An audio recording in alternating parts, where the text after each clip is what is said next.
cómo Dios puede usar esta crisis para que su iglesia siga proclamando su palabra y su amor en medio de una generación que necesita escuchar de Dios. Amén. Acompáñame a orar, por favor, antes de ir a las Escrituras. Amado Dios, te damos gracias. Gracias por este día. Gracias por la crisis. Gracias por los problemas, Señor. Porque es allí donde podemos ver el poder de tu Santo Espíritu. Podemos ver clara y viva tu palabra, Señor, para que podamos experimentar tu amor.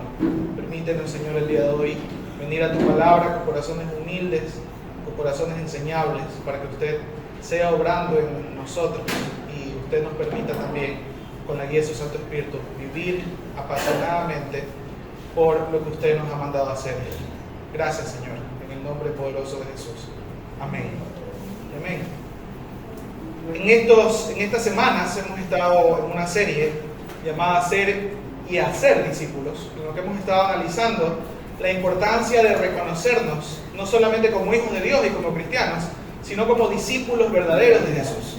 Hemos estado semana a semana aprendiendo lo que significa ser un discípulo, y el día de hoy yo quisiera hablar un poco de una característica que para muchos, inclusive creyentes de Dios o cristianos, esto de aquí ha sido de gran controversia. Yo le voy a decir por qué. Porque el mundo está lleno de mentiras y aún hay muchas personas que teniendo una Biblia en mano prefieren escuchar las mentiras que el mundo les dice antes que lo que la Biblia enseña. Entonces hay de aquellos que viven en una mentira donde han pensado y han creído que la vida cristiana se trata única y exclusivamente de rendirle cuentas a Dios, de tener ciertas disciplinas espirituales como la oración, ayuno tal vez, leer la palabra, y el domingo pues me reúno para poder solamente escuchar de la palabra del Señor y solamente adorar a Dios. Dice, eso suena bastante bien, eso es bíblico. Sí, el problema es que la gente cree que eso es suficiente para llevar su vida cristiana, y no es así. ¿Por qué? ¿Por qué no es así? Porque estamos desestimando completamente las relaciones de edificación que Dios no solo nos aconseja, sino que nos manda a tener con otras personas.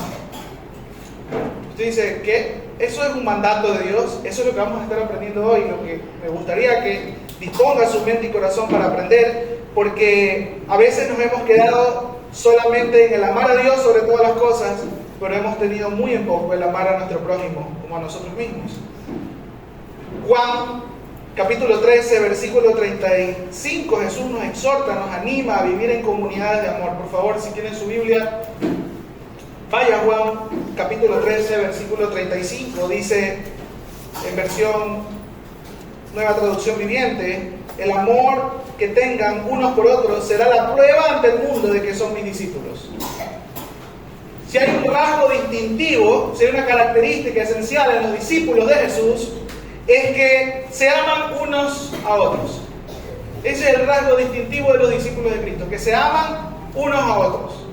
Y es muy interesante esto, porque a veces pensamos que el rasgo distintivo de un cristiano es que cargue siempre la Biblia en la mano, o que de alguna manera tenga algún artefacto, algún tipo de vestimenta en especial, o que de alguna manera es el que asiste regularmente a la iglesia. Entonces decimos, a ver, este tiene la Biblia, este va todos los domingos a la iglesia, se viste de esta manera, ese es cristiano. En realidad lo que Jesús nos ha mandado a hacer es a poder reconocer que el rasgo distintivo de los discípulos es que aprendamos a vivir en comunidades de amor, es decir, donde nosotros podamos estar unidos en relaciones interpersonales con un vínculo perfecto que dice las Escrituras es el amor, que estemos unidos por medio del amor para cualquier relación que tengamos entre los que somos creyentes o entre aquellos que hemos confesado a Cristo.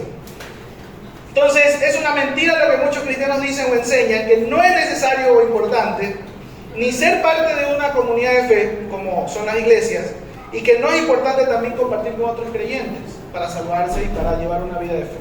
A veces hemos llegado a pensar esa mentira. Hay muchas personas que desestiman totalmente la iglesia.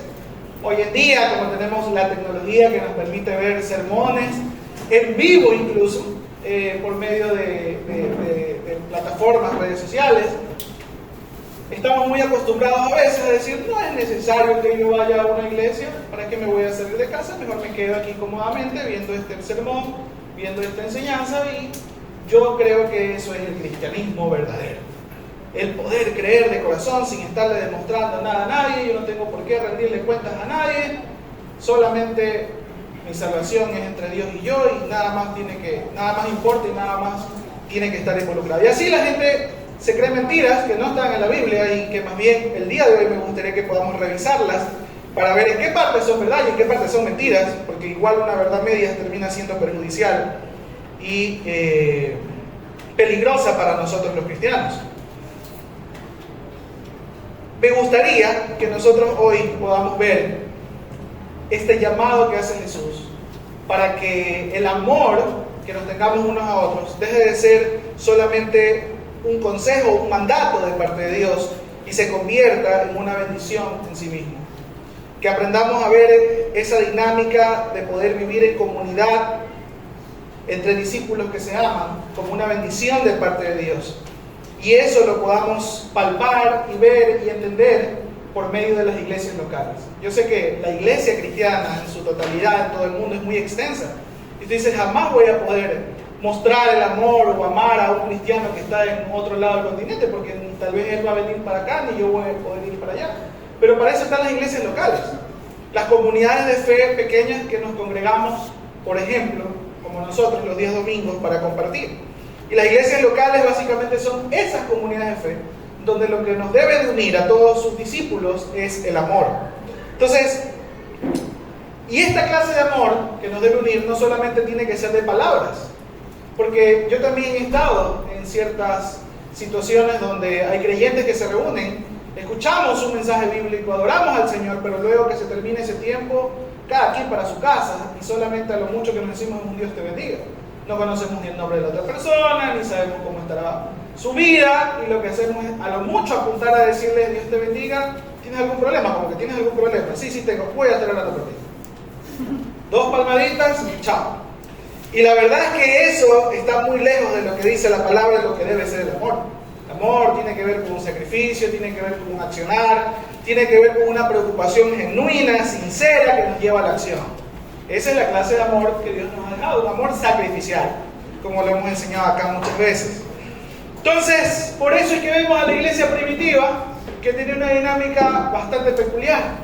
Cuando los cristianos se reunían para compartir las cosas, se reunían para comer juntos, tenían una confraternidad y una coinonía permanente, no solamente un domingo al mes, permanente, en la cual algunos, viendo la necesidad de otros, incluso vendían sus posesiones, la traían a los apóstoles, a los ancianos de las iglesias, para poder ayudar a las viudas, a los huérfanos, a los que estaban en necesidad. Incluso hay testimonios de la historia donde se dice que la iglesia primitiva era la encargada o era la más visible entidad que adoptaba niños que estaban en la calle, que no tenían padres, y incluso si había personas que por causa de su fe o por algún motivo perdían sus trabajos, la iglesia estaba dispuesta incluso a darles los alimentos necesarios y sostenerlas en sus casas para que estas personas tengan el sustento. Y cuando nosotros vamos a las escrituras en Hechos y vemos esa iglesia primitiva, nos sentimos un poco avergonzados, ¿verdad? Porque decimos, pero esa no es la clase de iglesia que yo veo hoy. ¿Qué es lo que está pasando? Y la verdad es que nos sentimos por un lado avergonzados, pero por otro lado también animados, ¿no? A ver qué podemos hacer, cómo más podemos abordar esta expresión de amor genuina que Dios nos llama a tener, y poder ser sinceros en ese amor, y no solamente de palabras, no solamente te quiero mucho, sí, voy a estar hablando por ti, ya, Dios te bendiga, no tengo tiempo para escucharte más, sino que sea realmente un accionar y un edificar a otros. Y así vemos cómo las iglesias crecían, y como la tarea de amar a otros era tan extensa, tuvieron que dividirse las tareas. Unos tenían que estar encargados de amar a sus hermanos, capacitándolos, orando por ellos, enseñándoles la palabra, y esto eran los apóstoles, los ancianos, los pastores. Otros se tuvieron que encargar del servicio en las mesas, de repartir los alimentos, y a eso se les llamaba diáconos. Pero no acaba allí la tarea. No pensemos que el amor solamente tienen que ejecutarlo los pastores y los diáconos, sino que luego de eso la Biblia habla acerca de los anfitriones, por ejemplo, que abrían sus casas y con hospitalidad recibían a los cristianos, y allí se formaban iglesias locales, iglesias en casa, y estas personas estaban dispuestas a abrir sus hogares a pesar de la persecución, a pesar de las dificultades, para que allí se predique la palabra del Señor, y allí coman un cristiano, y allí compartan con un cristiano, y lean las escrituras y puedan crecer en mutua edificación. Entonces, esto era una labor que no solamente recaía en unos pocos capacitados y llenos del Espíritu, como a veces pensamos. A veces pensamos que la iglesia se trata solamente de los líderes, los diáconos, los pastores sirviendo a otros, y los otros solamente vienen a recibir el amor de aquellos que están llamados a servirnos, a edificarnos. No, era una dinámica de todos. Era una dinámica donde todos los discípulos mostraban su amor de alguna u otra manera con los dones y talentos que el Señor les había dado, con los recursos que Dios les había dado. Era una responsabilidad de todos. ¿Por qué? Porque así como estaba el gran mandamiento de amar a Dios sobre todas las cosas y aprender a amar a el prójimo con el amor del Señor, que está en Mateo 22, 37 y 40. Este gran mandamiento es complementario a la Gran Comisión. La Gran Comisión, que está en Mateo 28, 18 al 20, habla de Jesús encomendando a sus discípulos para que vayan y hagan más discípulos. Y no solamente encomendándolos para que lo hagan en su cercanía, a sus vecinos, sino que se dice para que vayan y lo hagan en todo lugar. Y cuando usted ve en los diferentes pasajes paralelos de la Gran Comisión que Dios nos ha encomendado, ve que es una forma de poder amar a nuestro prójimo. Y usted, cuando profundice en eso, se va a dar cuenta que a veces estamos obedeciendo a medias solamente, no solamente el gran mandato, porque intentamos amar a Dios, pero no amamos a nuestro prójimo como deberíamos. Pero también a veces cumplimos a medias el gran mandamiento de Dios, porque hemos leído que se nos ha llamado, no solamente este llamado es para los discípulos de Jesús en esa época, sino para aquellos discípulos que habríamos de venir, para que vayamos y enseñemos todas las cosas que Jesús nos dejó, y en ese proceso pues sean bautizadas las personas. Lo hacemos a medias porque solamente tenemos una visión corta, donde nos concentramos en hablar de que Jesús es amor, de que Dios es bueno, de que Dios nos va a proveer, no enseñando el mensaje completo de Jesús. Y solo lo hacemos a quienes están cerca, tal vez, si es que nos animamos, si es que no nos da vergüenza. Pero hay mucha gente, tal vez, pasando la calle, que necesita escuchar del Evangelio, y no lo hacemos. No lo hacemos por pereza, no lo hacemos por negligencia, no lo hacemos porque no hemos entendido el gran mandato de Jesús con esta gran comisión, pero sobre todas las cosas porque no hemos entendido el amor del Señor. ¿Y por qué quiero andar en esto? Usted dice, pero oiga, pero usted venía a hablar de otra cosa. El título decía otra cosa, iba a hablar de la mentoría. Pasa que yo, antes de poder hablar acerca de la importancia y la necesidad de la mentoría en la iglesia cristiana, yo tengo que hablar y tengo que referirme, ir a las Escrituras, a entender por qué es que nosotros tenemos que amarnos unos a otros, enseñándonos, exhortándonos, animándonos, corrigiéndonos unos a otros. ¿Por qué? Porque Dios nos llama a experimentar su amor unos a otros. Porque la iglesia se trata de eso. La iglesia se trata de que sus discípulos muestren el amor, no solamente con palabras, sino con acciones claras, contundentes.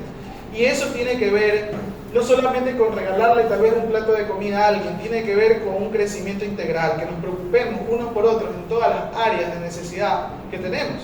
Empezando desde el crecimiento espiritual, de la enseñanza de la palabra del Señor, pero también de las necesidades físicas y otras que todos tenemos. Así que yo quisiera empezar por allí y traer a colación eso.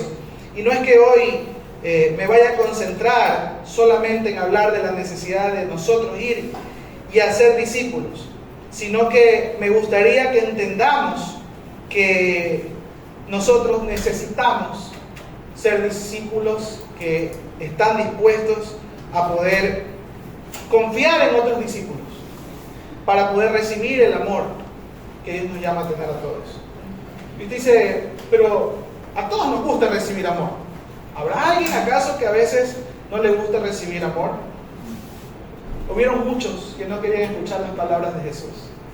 Hubieron muchos que no querían escuchar las palabras de los apóstoles. Había muchos que no estaban dispuestos a unirse, aunque parezca grandioso y hermoso esa iglesia primitiva, que ayudaba a los pobres, ayudaba a las viudas, a los huérfanos. Había muchos que no querían unirse. Entre esos estaban los religiosos. Entre esos estaban los fariseos, entre esos estaban los que creían que tenían el control y el poder de interpretación de las escrituras y que ellos tenían la verdad. ¿Por qué? Porque sus corazones estaban tan llenos de orgullo que no estaban dispuestos a poder escuchar a otros, sino solamente escucharse a sí mismos. No estaban dispuestos a recibir el amor de parte de otros en forma de consejo, exhortación, ánimo, sino que creían que ellos eran los únicos que podían hacerlo a otros, pero no podían recibirlo de otros. Por eso cuando Jesús enseñaba, decía, ¿quién es este? ¿Un hijo carpintero viene a mí a enseñarme? ¿Cómo es posible que este venga con tal autoridad a hablar? Y eso es lo que los tenía enojados a los fariseos, a los sacerdotes, a los religiosos de la época. Y eso es lo que nos tiene hoy a nosotros muchas veces alejados de recibir el amor de Dios por medio de otras personas, a través de la mentoría. Por eso, una vez más digo, tengo que hablar necesariamente de la base que sostiene las relaciones en las iglesias, que es el amor, para que podamos entender por qué es importante que nosotros aprendamos a recibir el amor de Dios por medio del cuidado de otros en nuestras iglesias. Así que esta labor de ir y hacer discípulos, de que algunos discípulos, bueno, yo no digo algunos, aunque algunos lo hacen, todos estamos llamados a poder llevar el mensaje del Señor y ayudar a otros en su crecimiento. Hermanos, no es que sea mi opinión, sino que a lo largo de las Escrituras se enseña y se explica que esto es un privilegio.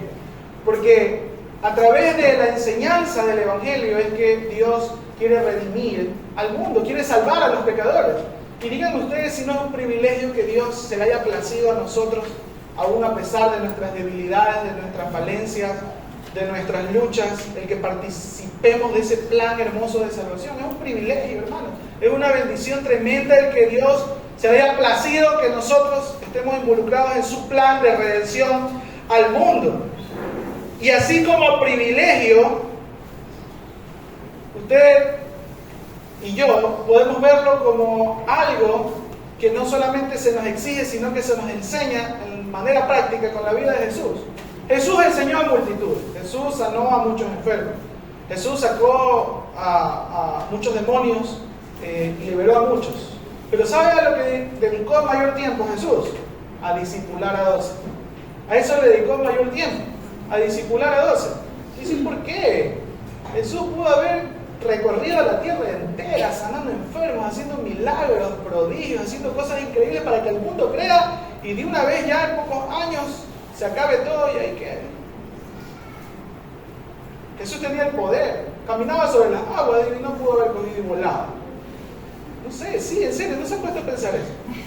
Tenía el poder para hacer cosas increíbles, pero dijo no. Voy a dedicar mayor tiempo a que mis discípulos vean el poder, el cual sostiene el ministerio de Él y su identidad misma, para que ellos sean entrenados y capacitados para que lo puedan hacer ellos también. Y dedicó mucho tiempo al entrenamiento cercano de sus discípulos.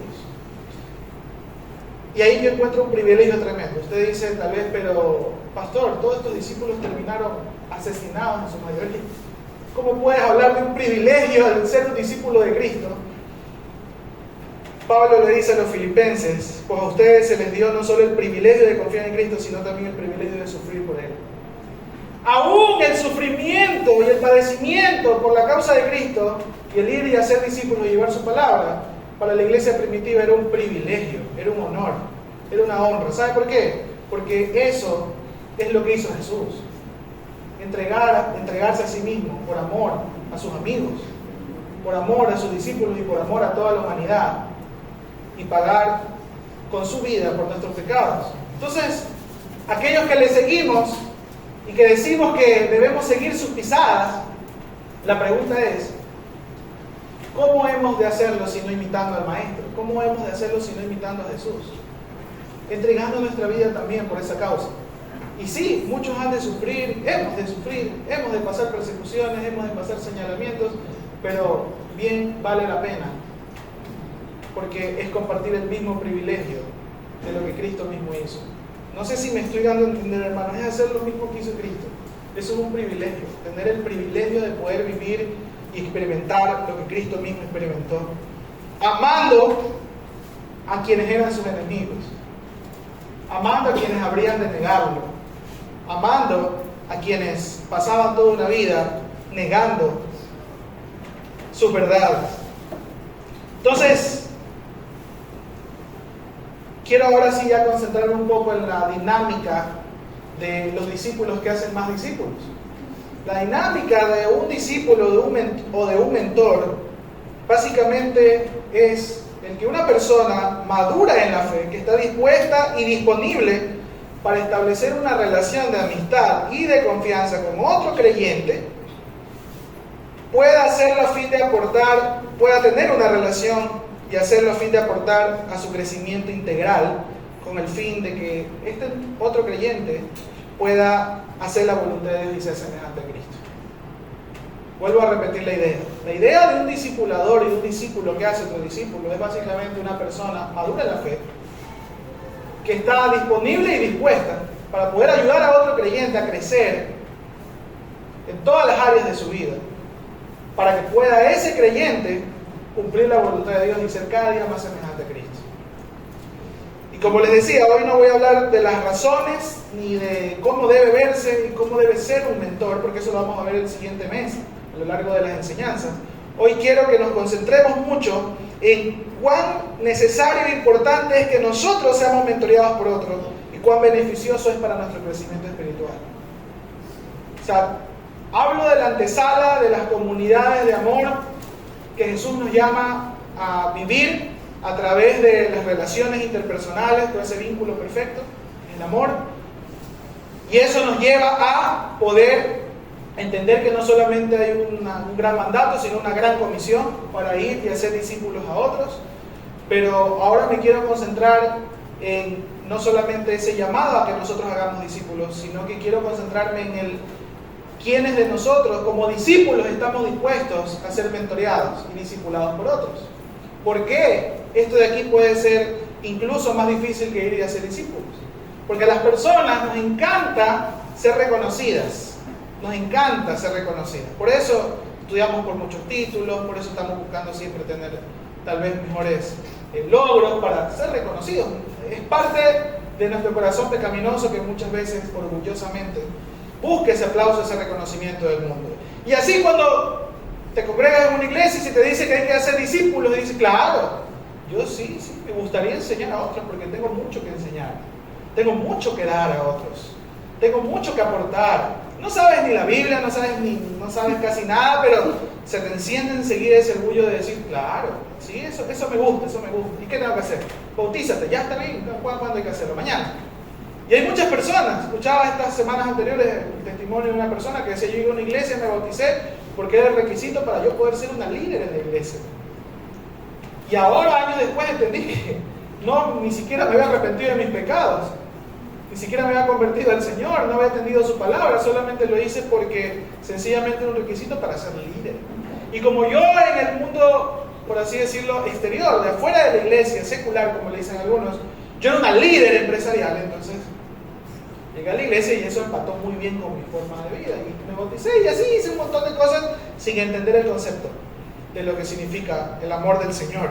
Digo, wow, hay muchos tal vez en nuestras iglesias, en las comunidades de fe que no han entendido bien el asunto del amarnos unos a otros, del ir y hacer discípulos, porque no hemos entendido que antes de ir y hacer discípulos tenemos que aprender a ser discípulos, ser nosotros discípulos. Y es lo que venimos viendo en este mes.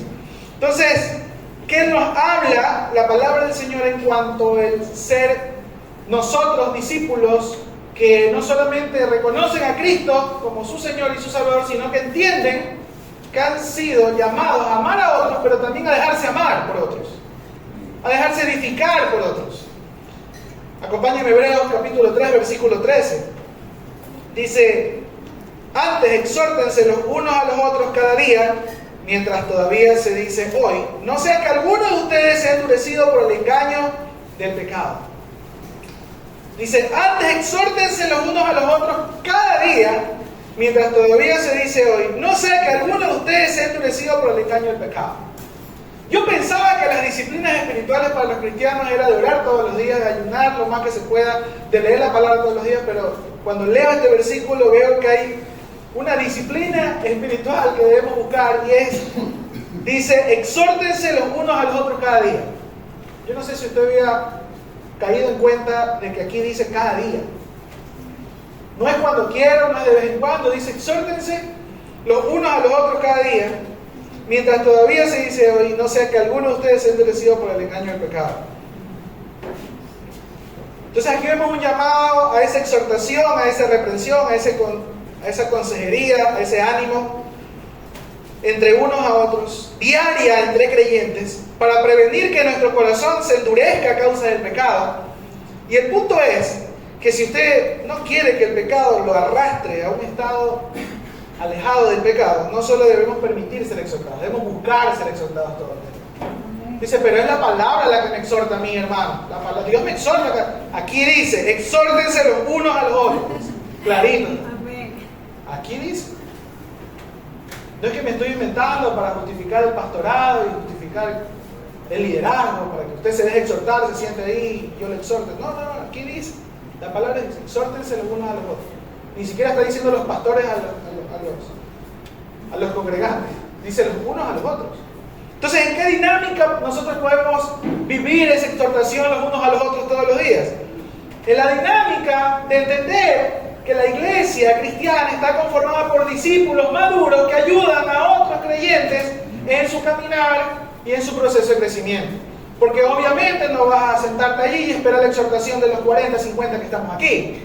Tendría que ser de alguien que conoce tu vida, de alguien que ha estado cercano a ti, de alguien que está orando por ti y de alguien que está viviendo la palabra del Señor. ¿Me explico? Entonces, eso unos a otros es básicamente entender la dinámica de cómo hay personas maduras en la fe, a los cuales aquí en esta iglesia les llamamos mentores, en otras iglesias discipuladores, otras iglesias líderes, como quieran llamarle, de personas maduras en la fe, que toman la palabra del Señor y con ánimo y con amor están dispuestos a ayudar en el crecimiento de otros. Y así nos estaríamos exhortando unos a otros y no esperando el domingo que el pastor se pare enfrente solamente exhortándonos con la palabra, sino que podamos hacerlo todos los días, como dice acá. Todos los días. La persona adecuada para hacer eso es su pastor, sí, pero también Dios ha encomendado a personas para que sean mentores, discipuladores. Todos los discípulos somos llamados a hacer eso a través de ese gran mandato, la gran comisión.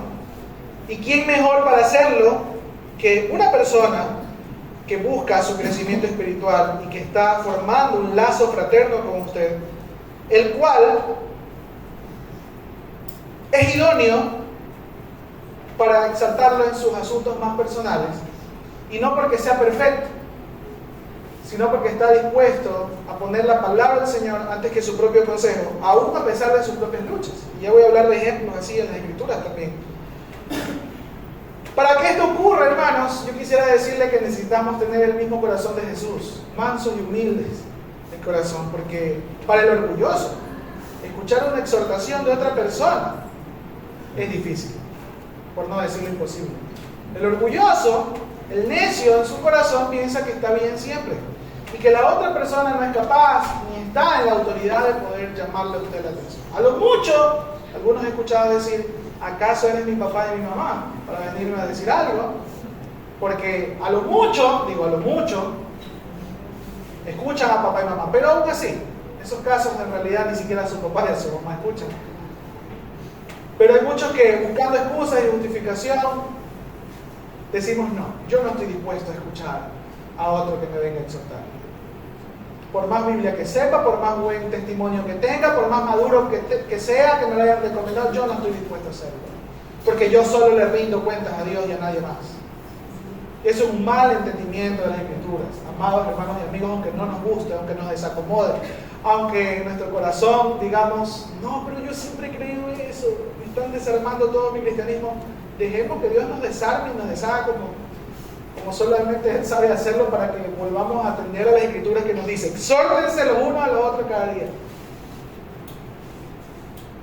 Todos sabemos que es difícil reconocer las debilidades ante otros, todos sabemos eso. Cuán difícil es que usted pueda abrir su corazón y hablar de las debilidades de su carácter y reconocerlas y hablarlas con otros. Porque nuestra tendencia pecaminosa siempre es el creernos mejores que otros, justificar con excusas vanas esos errores. Pero si queremos crecer en el Señor, tenemos tenemos que aprender a reconocer delante de Dios y delante de otros hermanos con madurez cómo es que la gracia de Dios es todo lo que necesitamos para que encontremos fortaleza. Pablo dice en 2 Corintios 12:9, ¿no? Cada vez él me dijo, mi gracia es todo lo que necesitas. Mi poder actúa mejor en la debilidad. Así que ahora me alegra jactarme de mis debilidades para que el poder de Cristo pueda actuar a través de mí.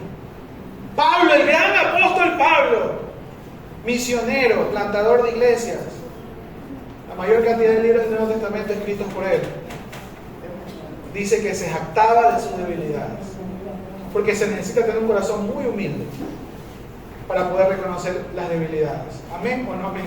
Amén. Necesitamos tener el corazón de Cristo mismo para ser tan humildes y reconocer que tenemos fallas y que necesitamos corrección, necesitamos enseñanza, necesitamos guía, necesitamos consejo de parte de Dios. Y la Biblia está plagada de la historia de personas jóvenes, inexpertos, inmaduros, que al caminar junto a un mentor pudieron crecer. Desde el Antiguo Testamento, pasando por los discípulos de Jesús, y luego yendo hacia la iglesia primitiva. Toda la historia que se nos muestra en las Escrituras nos hablan de estas relaciones de mentoría, mentor-discípulo, las cuales fueron muy fructíferas. Quisiera mencionar unas cuantas. El caso de Moisés, que no sabía qué hacer en el desierto con el pueblo, y justamente llegó su suegro. No dice por qué llegó, pero algunos eruditos dicen, seguramente fue la mujer de Moisés que le mandó una carta y le dijo, oye, vente rápido, papá, porque aquí la cosa está fregada, Moisés ya no sabe ni qué hacer. Llegó Jetro y comenzó a aconsejar a Moisés. Pero para que lo pueda aconsejar bien, ¿sabe lo que tuvo que hacer Moisés? El gran líder llamado por Dios para dirigir a todo un pueblo que lo sacó de la esclavitud de Egipto, abrir su corazón y contar que no podía y no sabía cómo liderar el asunto. Y entonces vino su suegro y le aconsejó. ¿Y qué hizo el gran líder de Dios, que había hablado casi que cara a cara con Dios? ¿Qué hizo? Escuchó y tomó el consejo y le fue bien. Y luego de eso dice que Moisés se convirtió en un mentor. ¿Para quién? Para Josué. Ahora, ¿Moisés era un ejemplo de persona en todos los aspectos de su vida? ¿Era perfecto? No, tenía problemas serios en su carácter. Sin embargo, se dice que tenía un discípulo, Josué, que estaba allí. Dice que cuando él entraba a su tabernáculo o carpa, en ese tiempo no había una iglesia, era un tabernáculo, una carpa en el desierto, a buscar y a hablar con Dios, a buscar la presencia de Dios. Dice que Josué se quedaba allí esperando día y noche, las horas que tenían que ser, esperando allí que Moisés terminara de hablar con Dios para ver qué más había que hacer. ¿Y quién terminó siendo Josué? Terminó siendo quien liderara el pueblo cuando ya Moisés, por su carácter, no pudo liderar más al pueblo, y terminó siendo el que lideró el pueblo para entrar a tomar la promesa de parte de Dios y entrar a la tierra prometida.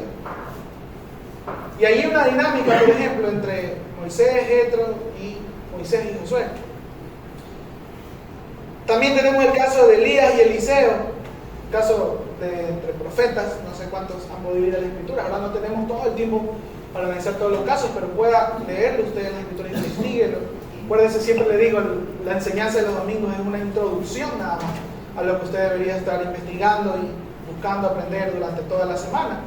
El caso de Elías y Eliseo a mí me asombra mucho, porque ahí no se dice que Eliseo era un hombre que necesitaba aprender muchas cosas porque era inexperto, era más bien muy impetuoso, era muy servicial, era un hombre que estaba buscando esa unción de parte de Dios, y era bien valiente y bien exigente también, porque quiso la doble unción de parte de su mentor Elías. Pero hay algo que sí me llama la atención, y es que Elías tampoco era perfecto. Elías también pasó temporadas de duda, de temor, escondido, atemorizado. Sin embargo, Eliseo se quedó allí. Eliseo se quedó allí, aprendiendo. ¿Y Dios bendijo o no bendijo a Eliseo? Según la historia. Sí, lo bendijo mucho. Léalo, investíguelo. Y eso a mí me emociona, porque digo, entonces no depende de que si mi mentor es perfecto y nunca falla. Depende mucho de lo que Dios quiere hacer a través de la imperfección de esa persona, y mi sometimiento y mi humildad para yo estar dispuesto a escuchar y aprender de esa otra persona. ¿Me explico? Porque a veces pensamos en que esta dinámica del discipulado y de la mentoría no se puede dar entre creyentes, porque decimos, pero es que todos somos igualitos de pecadores, pastor. O sea, está difícil aquí encontrar esta madura. ¿Cómo nos sentamos ahí unos a otros a escucharnos o exhortarnos? Y aquí todos estamos decía una amiga, en la misma olla. Estamos todos en la misma olla, en dificultades, pastor. Hermanos, aquí las Escrituras enseñan que sí se puede. Las Escrituras enseñan que sí hay personas las cuales tienen un poco más de madurez. Yo veo una pizca de madurez en alguien y yo sé que algo puedo aprender allí. Yo sé que tenemos el dicho de que todas las personas aprendemos, ¿ok? Pero hablando de las relaciones de mentoría, tenemos que entender y ver y saber que en la iglesia hay personas más maduras que nosotros. Hay más personas más maduras que nosotros. Querramos verlo o no. Tal vez usted diga, pero en todas las áreas, no tal vez en todas las áreas, pero sí en áreas necesarias y en las cuales nosotros somos débiles. Usted puede conocer mucho de la Biblia, pero muy poco la aplica. Y hay otros que conocen poco, pero eso poco que conocen la aplican bien y lo hacen bien. Yo, ¿cuánto necesito aprender? Tal vez no de conocimiento y doctrina, porque tal vez me he leído la Biblia más veces que esa otra persona, pero sí de la valentía y de la obediencia y de la santidad de esa persona, para que lo poco que sabe lo hace bien delante del Señor. A ver, explícame, ¿cómo es que lo haces tú? Porque ya me he leído la Biblia no sé cuántas veces y sigo llevando una vida bastante desordenada. ¿Cómo es que lo haces tú? ¿Cómo lograste esa disciplina? Y si no solamente explícame, porque esto no se trata de solamente ser maestro, se trata de enséñame, permíteme caminar contigo. Fomentemos una relación de mentoría, discípulo, para que podamos crecer. El caso de Jesús con sus discípulos, ya muchos lo conocen, léalo en los evangelios, pero también tenemos el caso de Pablo con Timoteo, tenemos el caso de Pedro con Marcos. A tiempo atrás estuvimos viendo la vida de Marcos. Yo no había estudiado antes la vida de Marcos a profundidad como lo estudiamos cuando tuvimos las enseñanzas. Y me quedé asombrado porque yo me había quedado con el Marcos inmaduro que Pablo desestimó. Pero termino viendo a un Pedro diciendo, mi hijo querido, mi discípulo amado, casi que, diciéndole a Marcos. Y viendo la historia de Marcos, aunque al principio no fue estimado por Pablo, luego de eso fue mentoreado por Bernabé y luego fue por Pedro mismo. Entonces hay todo un proceso de un joven inexperto que no sabemos por qué quería abandonar el equipo misionero de Pablo, pero al final del día terminó siendo Juan Marcos un hombre que aprendió y maduró y que lo quería ya. Pedro, Pablo mismo le decían, venga, lo que necesitamos a Juan. Qué increíble eso. Entonces toda la Biblia está plagada de esta dinámica en el pueblo de Dios, en la iglesia de Cristo, de discípulos amándose unos a otros en una relación de amistad donde hay muchas veces un mentor y un discípulo. Un mentor y un discípulo.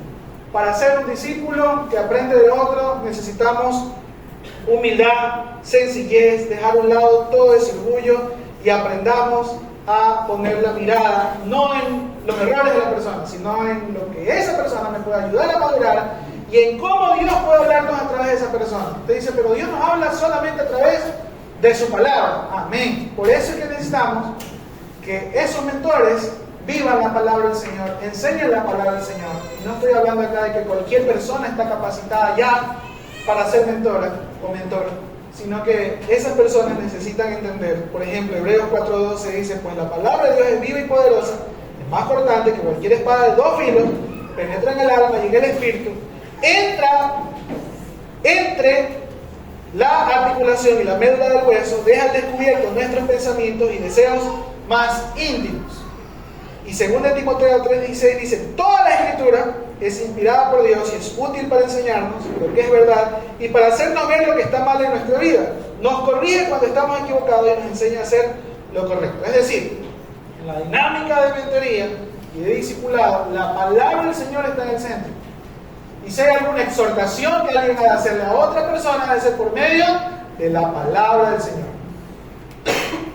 No de mi opinión, no de lo que yo pienso, no de lo que yo creo, no de lo que a mí me sirvió. Pues dice, es que mira, yo te voy a contar así. A mí me funcionó así. Pero hermano, eso no está en la palabra.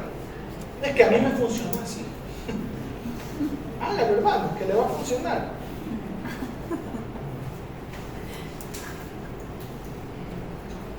Mientras maduramos en el Señor, todos sabemos que nuestra palabra regulatoria, nuestro consejo regulatorio para todo tipo de exhortación, ánimo, consejo, es la palabra del Señor. ¿Ok? Y mientras crecemos en el Señor, tenemos que tener en cuenta aquello en esa relación de mentor-discípulo.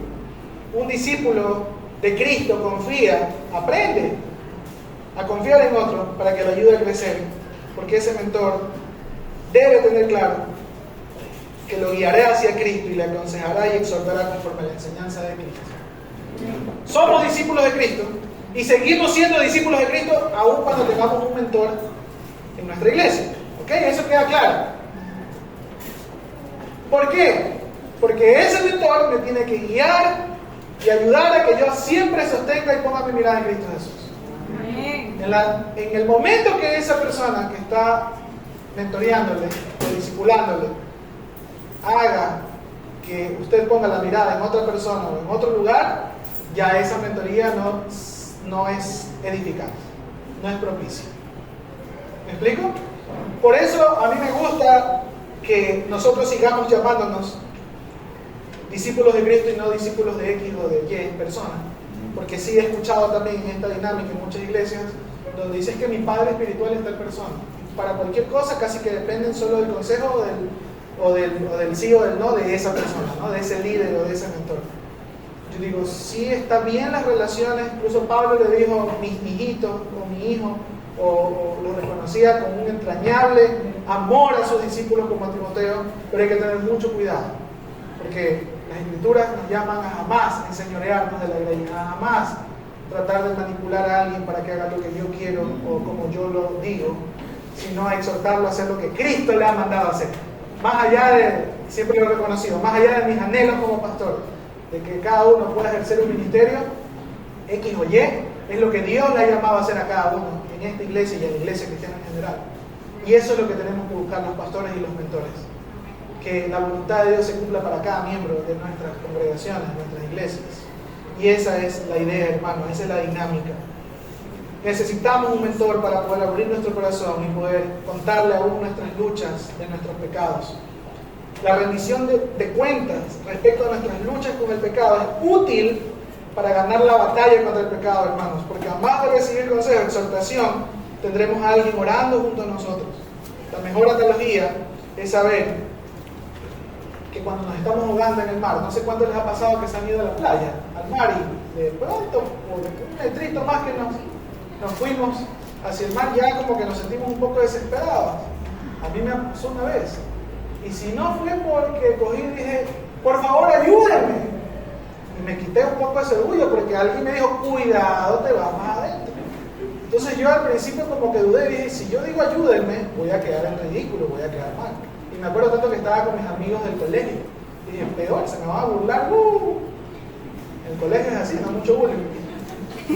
Y había alguien que sabía nadar, era excelente nadador, y la verdad es que me quité toda vergüenza y dije, ayúdenme. Y él me escuchó y rapidito, una habilidad, y cogió, me dijo, préndete de mi tabla, y me sacó rapidito. Y la verdad es que yo al final le digo, no le digas a nadie. Porque había orgullo en mi corazón y me costaba pedir ayuda. Porque yo en el colegio, algunos les he contado que tenía algún rol de autoridad, en un colegio militar se tiene así. Entonces yo decía, era como vergonzoso pedir ayuda. Pero hermanos, es tu vida la vergüenza. O sea, cuando te estás ahogando tienes que pedir ayuda. Sí o sí, porque te estás ahogando, no importa quién sea. Hermano, no importa así como el de Baywatch, así todo. No importa. Flaco, grande, patucho, mujer, hombre, con tal de que te salve en ese momento de angustia, está bien. Si lo hacemos así cuando nos estamos ahogando en el mar, cuando estamos en una situación difícil en el aspecto físico, ¿por qué no lo hacemos cuando nos estamos ahogando por el pecado? Cuando nos estamos quemando por el pecado, cuando nuestra vida espiritual está decreciendo al punto que ya ni siquiera deseamos orar, ni siquiera deseamos leer la palabra, ni siquiera deseamos obedecer lo que Dios nos dice. ¿Por qué no tenemos esa misma actitud o esa misma confianza para decir, ayúdenme por favor? ¿Sabe por qué? Es por el orgullo. Es por nuestro orgullo, es por nuestro corazón pecaminoso.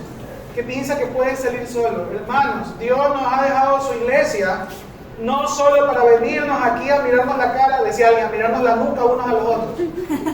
Sí, porque venimos y nos sentamos así como estamos. ¿Usted qué le ve al otro? La nuca le ve. Le ve aquí, el cuello, la parte de atrás. Dios ha dejado su iglesia para que nos amemos, nos aconsejemos, nos exhortemos, nos ayudemos. Hermanos, que en tiempos de angustia podemos decir ayúdenme. Y haya alguien dispuesto, disponible, maduro en la fe, que tenga en claro la palabra del Señor y te diga, yo estoy aquí para ti. Y aquí vamos a estar orando juntos y no te voy a dejar. No sé cuántos han podido ser edificados por personas así en su vida, que a pesar de las debilidades no nos van a abandonar. Y una viniendo a su corazón y diciéndole lo peor de nosotros, en vez de juzgarnos, nos dieron palabra de amor. Eso es extraordinario. Y ahorita me da un sentimiento porque recuerdo todo mi proceso desde mis 16 años hasta mis 34. Digo, ¿cuántas personas no solo han dado de su tiempo, de sus recursos, de su conocimiento, de todo por poder edificar a alguien que hoy en día también puede edificar a otros? Gloria a Dios por ellos. Gloria a Dios por esas personas.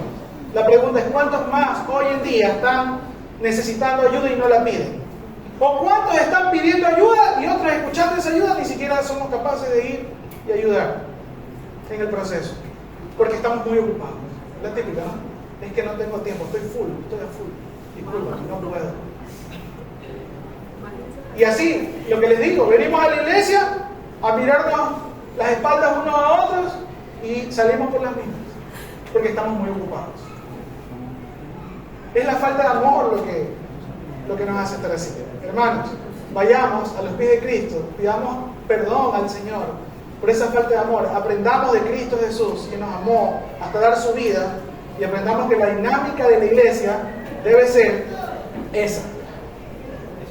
Relaciones fraternas, de amor, de compañerismo, relaciones de mentoría, en la cual podamos motivarnos unos a otros a realizar actos de amor. Hebreos 10, 24, 25 dice, pensemos en maneras de motivarnos unos a otros, igualito como la exhortación, unos a otros a realizar actos de amor y buenas acciones.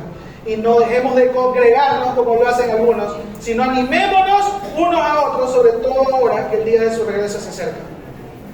Hermanos, congregarnos, esto no es venir el domingo a la iglesia. Aquí no dice congregarse, venir igual el domingo. Congregarnos es reunirnos, compartir, conocernos, congreguémonos en nuestras casas, invitémonos a comer. Yo en esto sí me le saco el sombrero a las mujeres. Súper creativas todas las mujeres que yo conozco, al menos en las dinámicas de mentoría.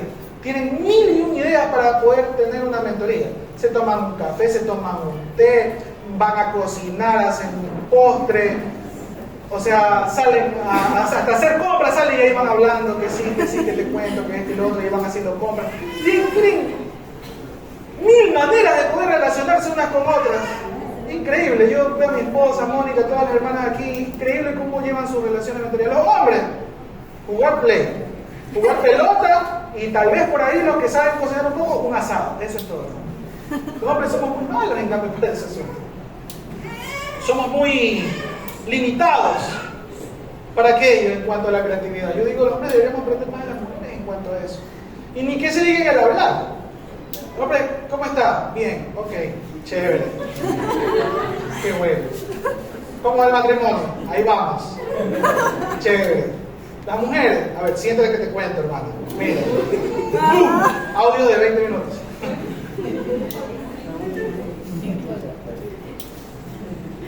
Yo digo, de verdad, en serio, no sé si usted se ha dado cuenta, no sé, yo sé que no todos, esto no estoy generalizando, pero la mayoría pasa así. Yo qué bueno, yo quiero aprender de las mujeres. Obviamente, por favor, hermanos, no piensen que le voy a invitar a hacer un postre en mi casa porque no sé hacer postre, pero debemos buscar maneras de poder congregarnos, aún entre semanas, aún otros días que no nos podemos ver acá. Y en la medida de lo posible, cuando vengamos acá el domingo, ya aprovechando que venimos a ver al Señor y escuchar la palabra del Señor, pues no nos vayamos tan rápido por las múltiples ocupaciones. Quedémonos un momento más. Siempre les digo, por favor, no se vaya sin despedirse, sin preguntarse cómo está, cómo le va. Hoy justamente tenemos el tiempo de confraternidad. Aproveche ese tiempo de almuerzo para poder compartir con otros y preguntarles cómo está. Compartir con el propósito de motivarnos a practicar ese amor, aunque esto es una tarea de todos, es primordialmente de aquellos mentores, quien conocen nuestros dones, talentos, contexto familiar, laboral y más detalles, y quien son los llamados a guiarnos precisamente a potenciar y a perfeccionar los dones los cuales Dios nos ha dado para la edificación de nosotros y de la iglesia. Así que, para concluir, quiero decir que el mentor y el aprendiz son amigos, pero son amigos con un propósito, cuyo propósito es que los dos crezcan en santidad y en servicio al Señor. Y podemos decir que esta relación entre mentor y aprendiz o mentor y discípulo es una relación transformadora. Una relación que nos transforma y nos ayuda a crecer. Antes de pensar en hacer discípulos, tenemos que aprender a ser discípulos de Cristo, y esto lo hacemos aprendiendo a confiar en que Dios está obrando en otros, hombres y mujeres, que ya están siendo discipulados y tienen madurez para que nos ayuden a nosotros a poder caminar juntos en esta relación de amistad y aprendizaje, corrección, ánimo y edificación. Solo así, hermanos, aprenderemos a ser la iglesia que Dios nos ha llamado a ser. Un cuerpo vivo que crece tanto en su carácter, en santidad, como también en la cantidad de discípulos que se congregan. A veces pensamos que la iglesia es la dinámica de ir, evangelizar y traer gente, y traer gente, y traer gente. ¿Y quién va a discipular a esa gente? ¿Que cree que el pastor es Superman? Con sus poderes mágicos va a poder estar y compartir todo el tiempo con todos los que se congregan. Hermanos, la dinámica de la iglesia es discipularnos unos a otros, y en esa dinámica Dios nos permita seguir madurando, preparándonos, capacitándonos para que todos podamos hacer discípulos. Pero no va a ocurrir sanamente si no estamos dispuestos a ser discípulos enseñables, que escuchamos, que nos sentamos y abrimos nuestro corazón. Y no le estoy diciendo que lo publique en el mural de ahí o lo publique en redes sociales. Estoy diciendo que aprendamos a reconocer personas maduras, que aquí en la iglesia le ayudamos a eso. Nosotros siempre, cada vez que una persona dice, yo, pastor, me quiero congregar en esta iglesia, quiero crecer en el Señor, lo primero que hacemos es buscar a alguien para que, aparte de los pastores, pueda estar cerca de esa persona y pueda ayudarle en su crecimiento espiritual, confiando en que Dios va a fomentar esa relación de amistad. Y aún así, si no se logra dar por diferencias de tiempo, o a veces incluso por diferencias de carácter, pues buscamos las maneras de encontrar otro mentor que se pueda ajustar un poco a la dinámica de esa persona. Pero eso es lo que hemos venido tratando ya de hacer por algunos años, porque creemos que es lo saludable. Pero si usted no está dispuesto a escuchar, a ser aconsejado, a ser exhortado, a fomentar esa relación de amistad, a poder contestar las preguntas que le hace su mentor, a poder abrir su corazón en las luchas que usted está teniendo en sus debilidades, porque a veces, como le digo, más que todo lo he visto en los hombres, ¿no? ¿Cómo estás? Ahí. Y no somos claros. ¿Ahí qué es? Ahí es mal, ahí es mal. Ahí es mal, estamos mal. No quiero orar, no estoy orando, no estoy buscando al Señor, necesito ayuda. Seamos claros, sobre todo con las personas que pueden aportarnos a nuestra vida, porque eso nos va a ayudar a crecer. Amén. Amén. Dios nos ayude, hermanos, y espero en Dios que lo que hemos aprendido y lo que hemos sido exhortados y animados hoy lo podamos practicar el resto de nuestras vidas, porque esto no es solamente para un tiempo, esto es para el resto de nuestras vidas. Jesús nos va a discipular en la medida que nosotros estemos dispuestos a buscar personas maduras en la fe para escuchar, para ser exhortados. Amén. Vamos a orar, acompáñenme por favor a orar este tiempo y rogarle a Dios que nos ayude en lo que hemos hoy podido aprender. Amado Dios, damos gracias, Señor, gracias por lo que usted nos enseña. Gracias, Dios, por lo que usted nos hace reconocer y ver en su palabra. Padre, a veces hemos estado tal vez creyendo que estamos cercanos a ti, rindiéndote cuentas a ti, pidiéndote perdón, Señor, a ti por todos los pecados, Señor, que cometemos a diario. Pero aún así, Señor, hoy entendemos y sabemos que usted nos ha llamado a vivir el privilegio de tener personas maduras, personas que están ya hace mucho tiempo caminando contigo, para que nos ayuden, Señor. Ayúdanos, Señor, a tener humildad. Ayúdanos, Señor, a despojarnos de toda necedad y orgullo, Señor, para que aprendamos a escuchar, para que aprendamos a ser exhortados por medio de tu palabra, para que aprendamos a escuchar consejos y aprendamos a tener guías, mentores, discipuladores, Señor, que nos puedan ayudar a crecer. Quita de nosotros, Señor, todo temor, toda vergüenza. Ayúdanos a ser verdaderos discípulos tuyos, Señor. Ayúdanos a reconocer que necesitamos ayuda, Señor. Ayúdanos a reconocer que no sabemos amar lo suficiente, ni a ti ni a nuestro prójimo, Señor.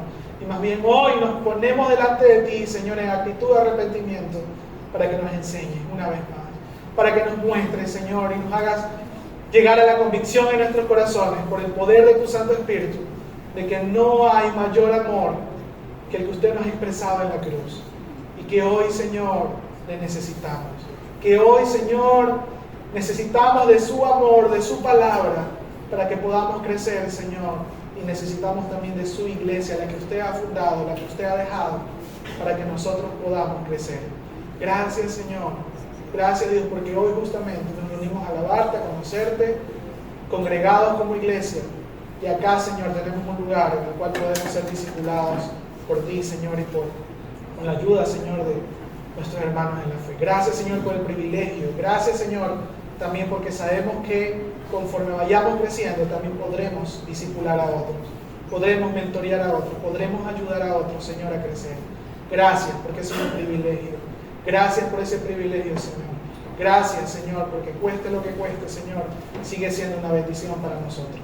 En el nombre poderoso de Jesús, te damos gracias, Señor, y confiamos en que usted, su mano poderosa, estará con nosotros, en nosotros, y nos acompañará siempre, Señor. En el nombre de Jesús, te damos gracias, Dios. Amén.